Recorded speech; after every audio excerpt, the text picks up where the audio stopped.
Okay, so I have given 5 minutes extra time for those who are having trouble joining. So after 5 minutes, no one will be allowed to join the class from now on. Okay. So I hope that's clear to you all.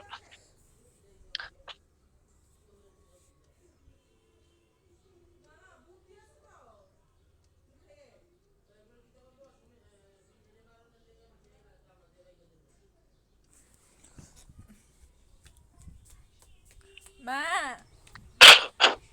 All right. net So na. we'll begin Mosquito with feliz new করতেছে. topic, which is the unity and diversity in India. I think I have given this for a discussion in my class in the physical classroom, which I gave. I believe I gave it for class reading, right? Which was given for the class reading. I think I have already started discussion on these topics. So the new topic for discussion would be unity and diversity in India. Okay. So what is unity and what is diversity? First of all, this particular topic would be divided into two parts.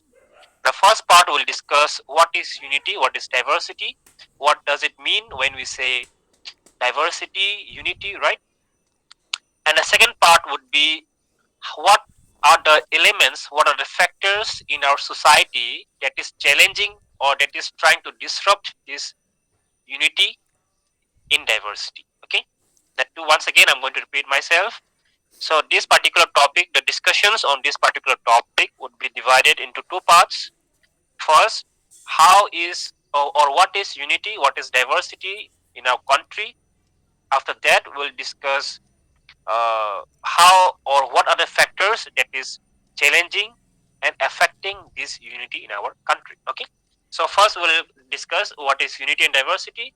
So first, let's briefly look at the introduction of this particular discussion. So I'll just read out the points and explain. All right. So India is plural society. It is rightly characterized by its unity and diversity, a grand synthesis of cultures, religions, languages, of people belonging to different castes and communities has upheld its unity and cohesiveness. So when we say India is a plural society or plural community, it is because it is it is a composition or a grand synthesis. Okay, grand synthesis means composition of different culture, religion, languages, people belonging to different community, different castes, different groups, and so on. Okay, that's what makes our country a plural society. Okay, so this is a very brief introduction. So, in spite of several foreign invasions, Mughal rule and British rule, national unity and integrity has been maintained. It is this synthesis which has made India a unique mosaic of culture. So, because of this unity, which has upheld against the rule of Mughals, the rule of British, that is what makes our culture a mosaic. Mosaic is, I don't know how many of you know this puzzle, which puzzle like a picture which we have to assemble. You have to assemble the pieces of puzzle to make a complete picture, right? So this is what it means when we say mosaic. Mosaic is like a collection of pieces which makes a complete picture. So India is like a mosaic of cultures because despite having different cultures, despite having different communities, religion, culture, and so many other things, it still makes sense. People are still living in harmony. People are still living in unity. So that's what it means. Okay. So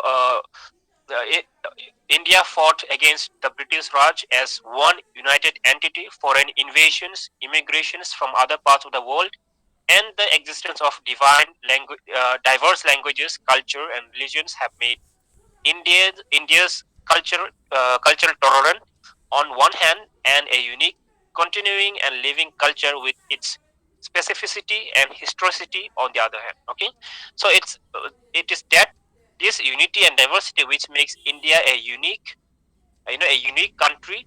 It gives us a very unique history and a very unique culture compared to other countries. This is because of this diversity and unity that we have in our country. This is what makes our country special. It gives us a very special character, a very specific a very special identity. Okay, when we compare it to other countries. Okay, so India. and I think I have already discussed this. This particular phrase, India, unity and diversity, was propounded by Nehru. Okay, in his book, Wings of Fire, if I'm not wrong, Wings of Fire, something like that. So that's where he propounded this idea that India is a unity in diversity. First of all, we'll try to understand what is this phrase. Okay, so the term, next slide, the term diversity emphasizes differences rather than inequality. So when we say diversity, diversity does not mean inequalities. Okay, for example, let's say caste. When we say caste, it often describes inequalities, the the subjugations in caste system. But when we say diversity, it does not indicate or it does not imply inequality. It only means differences. Okay, it does not say whether there is equality or inequality. It does not say when we say diversity. Okay, so the term diversity emphasizes differences rather than inequality. Okay, it means collective differences, that is difference which mark of one group of people from other. So the differences, these differences which the word diversity mean, refers to the people belonging to different groups. Okay, people belonging to different groups, not inequality among them, but just the differences. Okay, of course there are many inequalities, there are many subjugations among groups, but the word diversity does not denote that. It means only the differences that people, the differences among the groups that we have in our society. Okay, okay. So these differences may be on, maybe of any sort, biological, religious, linguistic, etc. Thus, diversity means variety of races, of religions, of languages, of caste, and of cultures. Okay, so it does not denote any inequality among or in the community. It only implies the differences in our society. Okay, nothing more than that, just difference. It only means the variety that we have in our society. It does not describe, it does not describe them. It just says there is a variety in our society. Okay, it does not say whether it's the variety is good or bad, is it based on equality or equality. It does not say that. So some of the examples: so Hinduism, Jainism, Buddhism, Islam, Sikhism, Christianity are the major religions. There is diversity not only in regards to racial composition, religious and linguistic distinctions, but also in pattern of living, lifestyle, land tenure system, occupational pursuits, inheritance and succession laws, and practices and rights related to birth, marriage, and death. Okay, so there are a variety of diversity, not only in terms of religion, not only in terms of linguistic, but also in terms of lifestyle, you know, land ownership pattern, occupation, inheritance, practice in terms of birth, marriage. There are so many other things where our country is diverse in terms of diversity. Okay, it's not only in terms of religion or um, linguistics. Okay, all right. So that's the meaning of diversity. Now let's come to what is unity. So unity means integration. It is a social psychological condition. Okay, we have understood what is diversity. Now let's look into unity. So once again, unity means integration. It is a social psychological condition. It connotes a sense of oneness, a sense of we-ness. It stands for the bonds which holds the members of the society together. So it's like so when we say unity in diversity, it is a psychological condition. It's in our mind that believes that we all are united.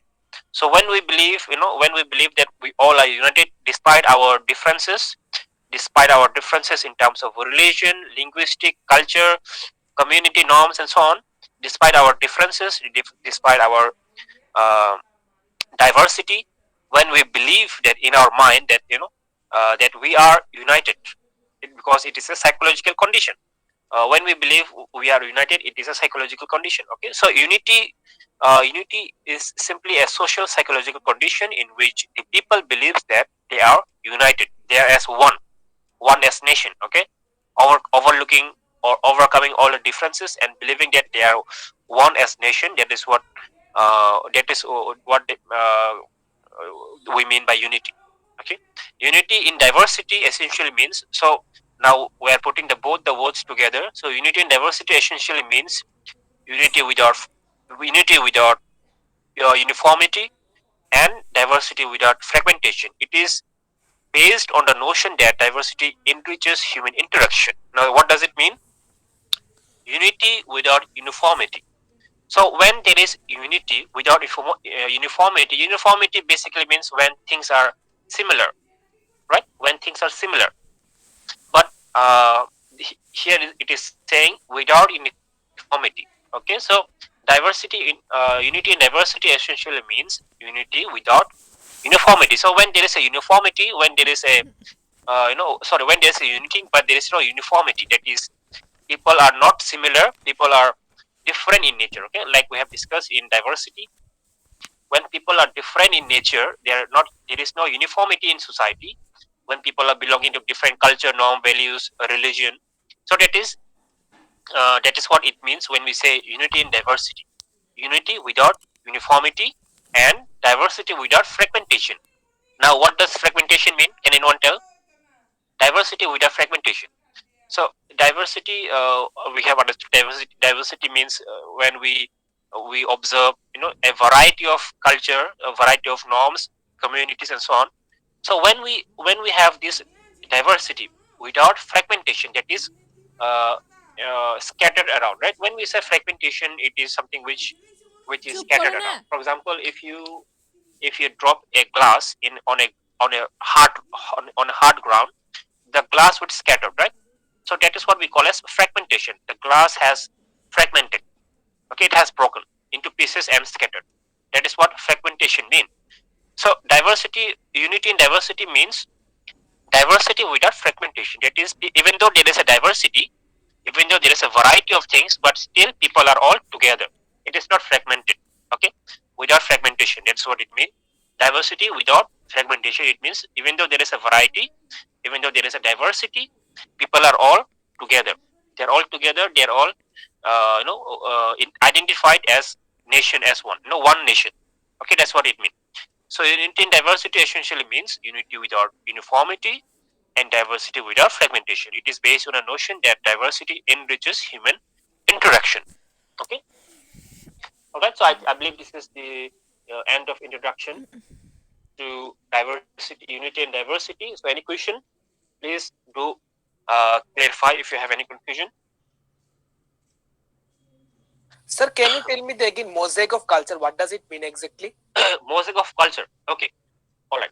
I think it's the first page here. So mosaic, I don't know how many of you have played, but in my generation when I was young, there used to be a puzzle, right? So mosaic is kind of a game, okay, or like a puzzle, which is like a picture. There would be a picture which is constructed by pieces of puzzle. Okay, so if you want to recreate this picture, you have to place the puzzles in a very strategic position. If you don't know where to put the puzzles, the picture would not be complete. I don't know how many of you have seen this. Are you all familiar with the jigsaw puzzle? Jigsaw Yes, sir. puzzle. Yes, jigsaw puzzle. I think that's a very good example for mosaic. So when you put the right pieces together, you get the complete picture. Is it not? So that is what mosaic means. So because India is a diverse country, having different pieces, just like a jigsaw puzzle, but because India is again united. So that is why they use this word mosaic of culture. That is, even though we are having different culture, different norms, religion, community, we are still a country. We are still working as one. We still identified as one. So mosaic of culture. That is, even though we have different parts, we are still a complete picture or complete country. Okay, that's why they use the word unique mosaic of culture. We are all united. That is why Nehru has used this phrase unity in diversity. Okay, mosaic of culture. I think I should have shared a picture of this mosaic. Maybe in my next class I will show you all what it means, mosaic of culture. Okay, so this is the introduction to unity in diversity or unity and diversity. Okay, I hope that's clear to you all. Materials once again will be, don't worry, materials will be given on these topics as well, where you can find a detailed description and account of this particular discussion. Okay, so that's clear. Now let's move to Hello, sir. various form of Hello, sir. diversity. Sir, Yes, sir, yes, yes. can you repeat the last part again? It is based on the notion that diversity enriches human interaction. What does it mean, sir? Okay, okay. So diversity, because when you have diversity, diversity enriches human interaction. That is, when you have diverse, society, people belonging to different culture. Now, when you have interaction with each other, we learn from each other. For example, uh, you can even see our state itself. We have tribals, non-tribals in our state. So when we have this diversity in our state or in our society, when we interact, it is very enriching. Okay, why it is enriching? Because we are learning from each other. We are learning because things which we may know, you may not know, and things which you may know, others may not know. Okay, so there is a interaction. So this interaction in terms of diversity is very much enriching, because we all help each other, we all grow each other, and we all learn from each other. That's what it is. Okay, it is based on notion that diversity enriches human interaction. Okay, the interaction which we have on the basis of diversity is very enriching, because it is beneficial for all of us. We're learning from each other, basically. Okay, in simple way. That's what it says. Okay, I hope that's Okay, clear. sir. Yes, sir. Prabha? Okay. Yes, sir. It Okay. is clear. Okay. Okay. Please feel free to, if anyone have any issues, any questions, please feel free to ask. Okay. So this is the introduction to what is unity and diversity. Now let's come to some of the forms of diversity in India. All right. There are, of course, there are many forms of diversity, but these are the major diversities in India. So first, we'll begin with religious diversity. Diversity in terms of religion. We have so many religion in our country, right? So the first form of diversity in India is religious one. Okay, religious diversity. So India is a land of multiple religions. Apart from tribal societies, many of whom still live in pre-religious state of animism and magic, the Indian population consists of Hindus, 82.41%, Muslims 11%, 11.6%, Christians 2.32%, Sikhs 1.99%, Buddhist 0.77%, Jains 0.41%. Okay, so this is the composition of religious population of our country. There are still, of course, some societies. For example, in remote islands of Andaman Nicobar, I think the Sentinelese, if I'm not wrong, that was the tribe. If I'm not wrong, Sentinelese, where there was a few years back, one of the person went there to preach about God and he was killed. I believe. So there are still some population, there are still some societies in India, tribal societies, where the religion has not penetrated. Okay, people are still in the stage with in the pre-religious stage. Okay, where people are still worshipping animals, worshipping magic, or practicing magic. Okay, animism is basically a worship of animals.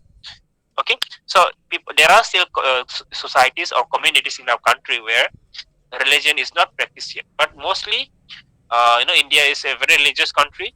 You can see the composition of our of the distribution of religious people in our country. For example, Hindus are 82.4%, and so on. Okay, the Hindus themselves are divided into several sects such as Vaishnavas, Saibatis, Shaktas, and Smartas, etc. Similarly, Muslims are divided into sects such as Shiites, Sunnis, etc. Okay, so within the religion, we still have many other divisions. So India is a very diverse country in terms of religion. Okay, some students are still trying to join. Um, I have made it quite clear in the link that no one will be admitted in the classroom once it's time. I have mentioned the time clearly. So those who are not getting the permission to enter, please explain them if they are writing in WhatsApp group that it's already time that they are not allowed to join the class once it's time. Okay, so the first diversity, the form of diversity in India is religious diversity. The second one, linguistic diversity. Okay, linguistic diversity. Linguistic basically mean language. People speak in so many languages, right? People speak in so many languages in India. They say there is a saying in India. In every 20 kilometers, if you travel every 20 kilometers, the language changes. Okay, that's how diverse language or linguistic diversity we have in our country. Every 20 kilometers, the language changes, the dialect changes. Okay, very interesting fact of our country. Even though it's, of course, it's not true everywhere, but yes, it's quite, you know, clear that India has a very diverse linguistic characteristic. So the second diversity is linguistic diversity. Languages spoken in India belongs to several language families. The major one being the Indo-Aryan languages spoken by 75% of Indians, the Dravidian languages spoken by 20% of Indians. Other languages belong to Astro-Asiatic, Sino-Tibetan, and Tai Kadai, and a few other minor languages families and isolates. India has the world's second highest number of languages after Papua New Guinea. Papua New Guinea has the highest number of languages. India comes in second position. Okay, Papua New Guinea, I believe it's the Western African countries where there are so many tribes. Okay, they don't have caste; they have tribes. So tribes have different languages. So that's what makes Papua New Guinea having the highest number of languages. Okay, so mostly, in India we speak Indo-Aryan languages are Hindi languages. For example, Hindi languages is Indo-Aryan languages. The Dravidian, I believe it's, if I'm South not Indians. wrong, South Indian, I believe, yes, South Indian. And other languages such as Astro-Asiatic. Astro-Asiatic is, I'm not sure. Okay, but Tibetan is, I think, Kobrok comes under Sino-Tibetan. Taikadai is, I think, again, which I'm not familiar with. Taikadai is again, I'm not sure. Okay, but I believe Kobrok, which is our, the local language, is or comes under Sino-Tibetan. Okay, so these are the diverse linguistic nature of our country. So we have discussed two forms of diversity: religious diversity and linguistic diversity. Okay, let's move to the other diversities. Racial diversity. So racial diversity, once again, is another form of diversity that we observe in our country. So in 1931 census classified India's racial diversity in the following groups: the Negreto, the Proto-Australoids, the Mongoloids, the Mediterraneans, the Western the Brachachapals, and the Nordic. Representatives of all these three major races of the world, namely uh, Caucasoids, Mongoloids, and Negroids, are found in the country. Okay, so these are some of the racial groups are very difficult to say. So once again, these are some of the examples of racial diversity. Okay, racial diversity, people who are, Negroids, I believe, are the people who are the mainland Indians, the North Indians, people who belong or are in North India, right? Like Delhi, UP, Bihar. These are the Negroids. And Mongoloids are the people. For example, the Burmas are like Mongoloids. Um, Mongoloids, and no, I'm not sure who are Nordics. Nordics, I'm not so familiar with Nordics, but the Burmas, the tribals of our state are belonging to the Mongoloids. We have this, racial ancestry to the uh, Mongoloids, basically. Okay, so racial diversity. One more we have is caste diversity. Caste diversity, I'm sure all of you know. There is a diversity in terms of caste. We have four castes: the Brahmins, the Kshatriyas, the Vaishyas, and the Sudras. And we also have some other, group of people who does not belong to any caste: the untouchables, the Harijans. There are many names that they have been given, but mostly we have in a caste system, in our Indian caste system, we have four caste groups: Brahmins, Kshatriyas, Vaishyas, and Sudras.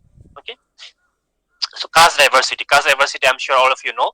So there are more than 300 jatis, 3000 jatis, and there is no all India system of ranking them in order and status. Okay, so there is no proper order in which you can rank these jatis.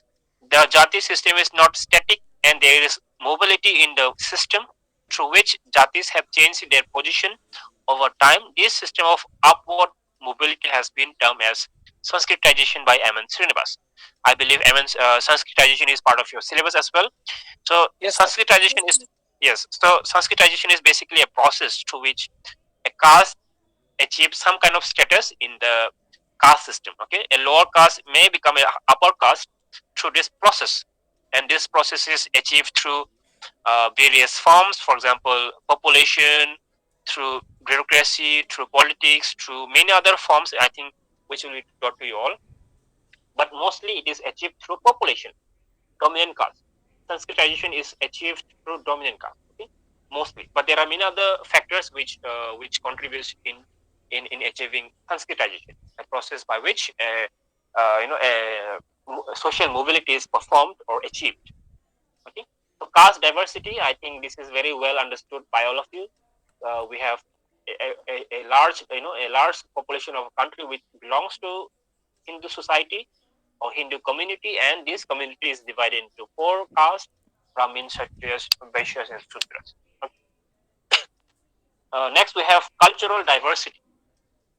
So, culture. First of all, what is culture? What is culture? Can anyone tell what is culture? Cultural diversity. Can anyone tell me what is culture? In simple way, you don't have to define it. Just in your own words, what do you think? What is culture? Can anyone tell? We say pop culture. There's a thing called pop culture, popular culture. Pop culture stands for popular culture, where we know whatever is happening across the world. Popular culture. So, what does this culture mean? So ideas and the behaviors of the particular previous society in other customs. Uh, So the okay, rituals followed by a group of people. rituals. Okay, rituals. Yes. Rituals. Are you sure rituals? Sir, if ritual Actually, then it's not the Okay, term. okay, religion, na? okay, okay. Very Rituals is interesting. not the exact term. I'm searching for Okay, the term. What to say? okay. Fine, fine. No, yes, there are many definitions of culture. Culture is nothing but our way of life. Okay, culture is nothing but our way of life.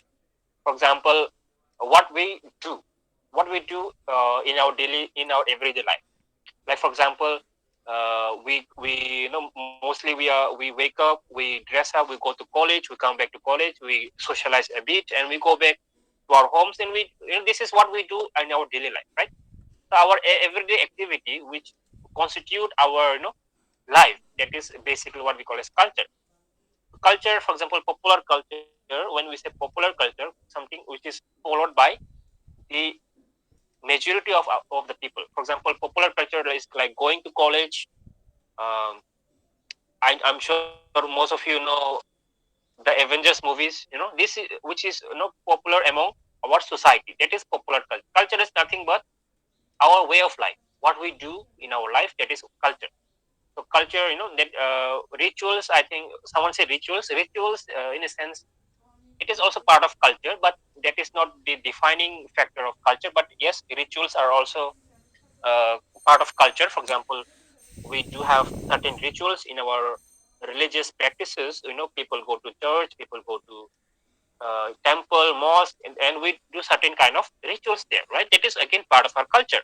So, but rituals is not the defining factor of culture, but it's part of our culture. But yes, that's also again true. Okay, so cultural diversity. So cultural patterns reflect regional variations because of population diversity.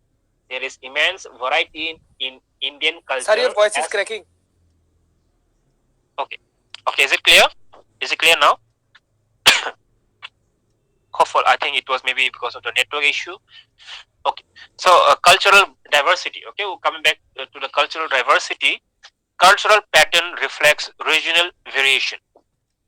Because of population diversity, there is immense diversity in Indian culture as well as culture, as it is a blend of various cultures, different religion, caste, religions follow their own tradition and culture. Thus, there is variation in art, architecture, dance forms, theater forms, music, etc.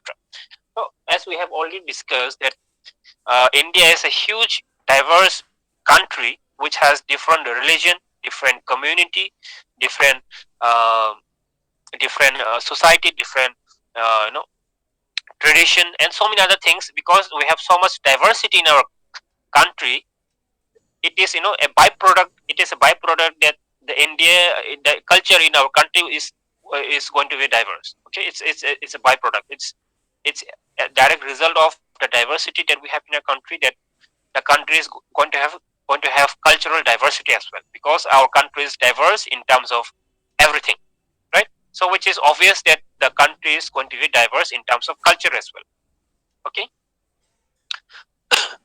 and the last one, geographical diversity. So Sir, you are not spanning, audible. am I audible now? Yes, sir. Hello. Okay, I think maybe it's some kind of network issue. Okay, so the last diversity is geographical diversity, spanning across the area of 3.28 million square kilometer. India is a vast country with great diversity of physical features like dry desert, evergreen forest, lofty mountains, perennial and non-perennial river system, long coast, and fertile plains. So even in terms of, not just in terms of community, religion, or tradition, India is diverse in terms of geographical feature as well. Okay, topographical feature or geographical feature. It is India has rainforest, India has deserts, India has perennial, non-perennial river systems, coastal areas. For example, the beaches in Chennai, Kerala, Mumbai, we have beaches, right?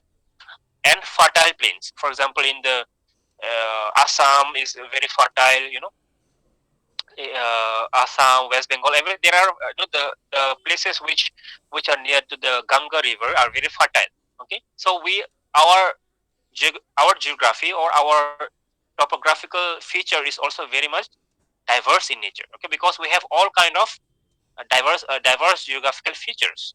Okay, because we have dry desert, evergreen forest, lofty mountains, and so many other things which is part of our country. So India is once again diverse in terms of geography or geographical features as well. Okay. So in addition to the above description or describe major forms of diversity, India also has diversity in other types, like that of settlement pattern, tribal, rural, urban, marriage, and kinship patterns along religious lines, and so on. So there are many other diversity, but what we have discussed right now are the major diverse forms of diversity of India. But there are many other forms of diversity which is which are tribals, rural, urban, marriage, kinship. There are many other forms of diversity as well, but those are not major, those are not so important. Okay, so what we have discussed right now are the most important forms of diversity of India. Okay, I think we have discussed one, two, three, four, six form of diversity: religious diversity, linguistic diversity, racial diversity, caste diversity, cultural diversity, and geographical diversity. Okay, so these are the forms of diversity that we see in our country. All right, uh, in our next class we will be doing factors leading to a mixed diversity in India. Okay, so what are the factors? Even though we have unity in our, so even though we have diversity, we have discussed diversity, of course. Now in our next class we will be discussing the factors. What is making our society united, or united, or in unity? Even though we have so much diversity in our society, we will discuss how is unity maintained in our society. So let me just briefly show you all what are the points. So constitutional identity, religious coexistence, interstate mobility, economic integration, and so on. Okay, we'll be discussing this point in our next class. on the topic factors leading to unity amidst diversity in India. Okay. So any question till now? Today we have discussed the meaning of unity and diversity. What does it mean when we say unity and diversity? And we have also discussed the forms of diversity in India. Okay. So any question, any doubt on these particular points? No, sir. Okay. All right. I believe it's holiday for you all tomorrow, so no classes for tomorrow, I believe. But I have to clarify with the teachers as well. Tomorrow is Magar Sankranti, right? Yes, sir. Yes, sir. Yes, sir. Okay. Then I think it's holiday.